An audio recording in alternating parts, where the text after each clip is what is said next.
Ever since I launched my channel in late 2012, I've had people asking me what my favourite loco is. I've got a passion for quite a few locos, Class 37, the HST, but above all those I have a passion for the Class 47, either in model form or in real life form. Sadly, seeing the latter is a rare occurrence now, unless I'm at a preservation railway. So what I've done since I started my modelling actually in January 2012 is I've been steadily building up a collection of locos, but in particular the Class 47, and I've got a selection to show you today.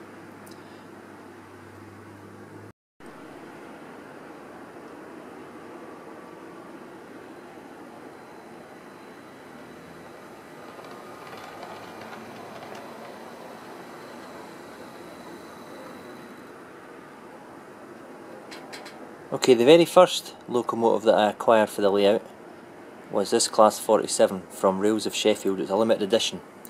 It's 47461 Charles Rennie Mackintosh, and it's in blue stripe ScotRail. Standard 47 fare from Bachmann, highly detailed. I've fitted the snow ploughs on this, and on the other end, the number 2 end, I've fitted the coupling, the NEM coupling. I've not got any pipe detail on this because it's fouled by the snowplough going round curves. The detail on this locomotive is very good actually. When I first got it, I was blown away by the detail. That's considering the last 47 that I actually had was 1992, and that was a Hornby offering in Intercity Swallow livery. So really they had come a long way since I last handled a model. So it's got all the detail you'd expect from Bachmann, including the cab aerials, separate coupling, snowplough fitted, etched nameplates if you wish to fit them, and even this one has got the Highland Stag motif on the side door. This was based at Inverness TMD in the mid to late 80s, early 90s, before it lost its ScotRail livery. So that was my very first one.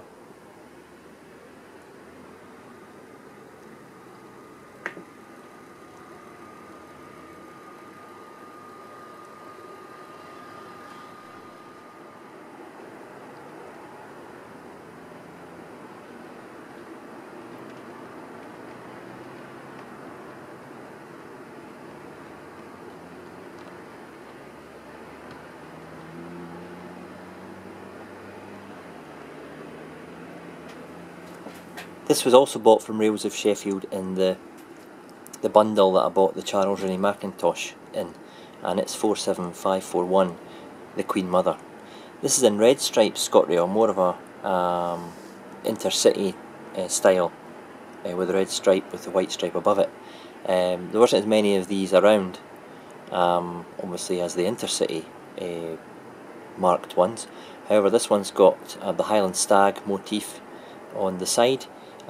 Again, as with the previous 47, you can get etched nameplates supplied by Bachmann, and the particular, I like this one because it's got the kind of crest above the nameplate. If I kind of slide it in there, you can see the royal kind of crest above the nameplate.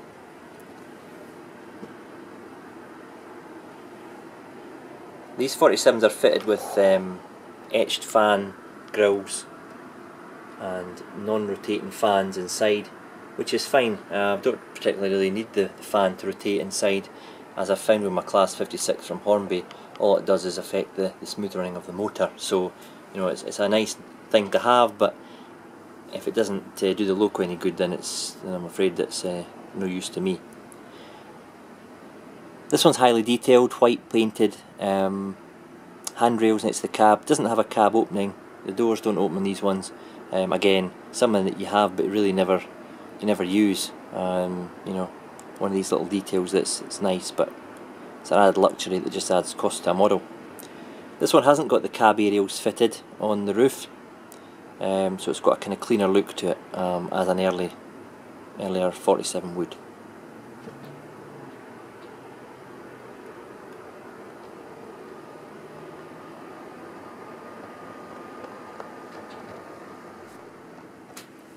The third 47 that I purchased was 47535 University of Leicester, again a Bachmann model, pretty standard 47 in the large logo livery with the full yellow ends with black cab lining.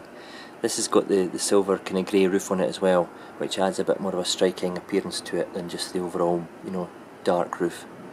I've fitted all the pipe work and couplings to the front of this because it's not fitted with snow ploughs, and I really do like this livery. This is my favourite livery, I have to say. Overall the BR logos, I think the large logo was really a stunning looking logo. There we have that one. I have tinkered with the CVs on all the decoders for my 47s to reduce the acceleration and to reduce the rapidness of the deceleration, if you like. I've also taken the lights and I've taken the CV value down a wee bit on the head and tail lights just to stop it being so, you know, so bright. Hopefully that makes it look a wee bit more realistic.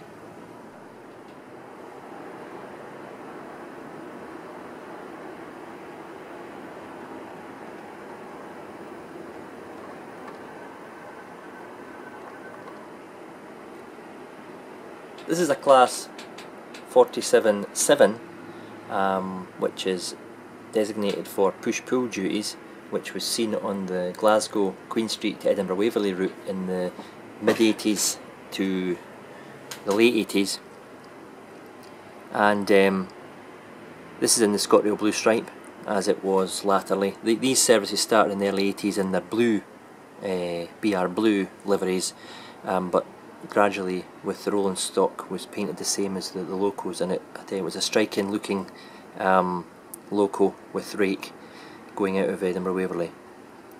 I remember it well as a young lad.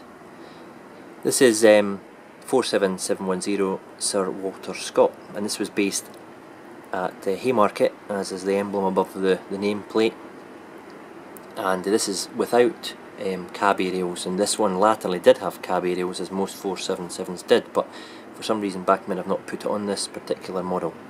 If I move it round slightly, you'll see the jumper cables, the orange jumper cables there, and they were for connecting for push-pull with I think it was 5 coaches, with which included the DBSO Mark II DBSO at the other end, so the loco didn't have to change ends when it reached its destination. It usually travelled loco first into Edinburgh and DBSO first out towards Glasgow Queen Street. These were certificated for 100 mph travel, so one of the quickest class 47s. Again, I've changed the decoder values to make it slower acceleration, deceleration, and I've dimmed down the lights somewhat to make it more realistic.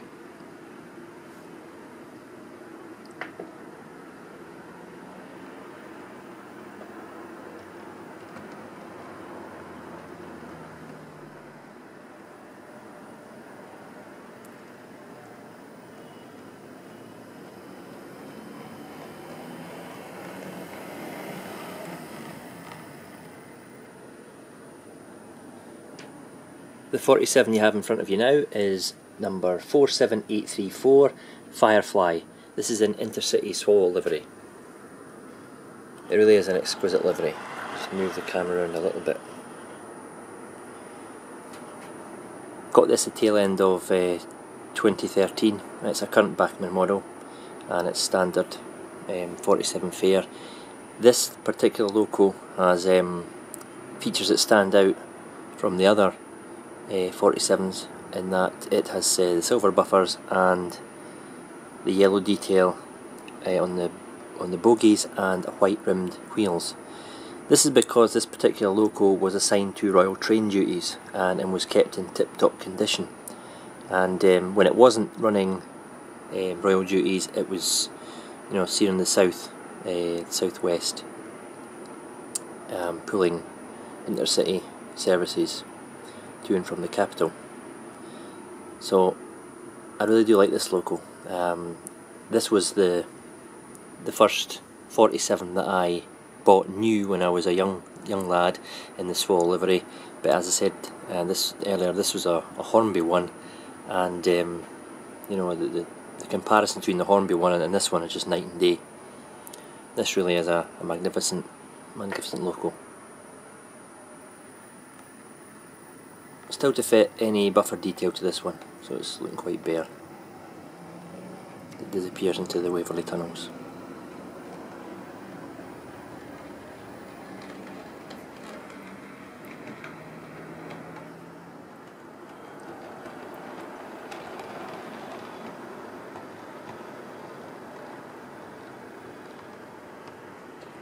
The last of my class 47s is 47745. This is an res red livery, and this is rose sight for the blind. Underneath the nameplate there is actually a braille plate as well, which is a neat wee touch. This is in the later res livery with the aqua blue rectangles on the side, and the grey band doesn't run right the way along the top of above the red. This also is fitted with jumper cables like the 477 I had earlier on, because it could be, you know, run push-pull with a DVT or DBSO. I've not fitted any detail to this yet because it's quite a new loco. I've not got round to it, but I've got the coaching stock to match.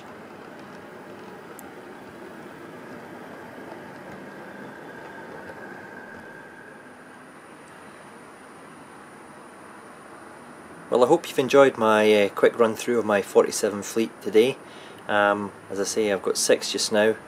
I could almost call it the great gathering of 47s. I'm sure that the collection will grow in the future if I find the models I like and the pennies I need. I've already got my eye on the latest release from Bachmann, which is 47001, which is in BR Blue livery.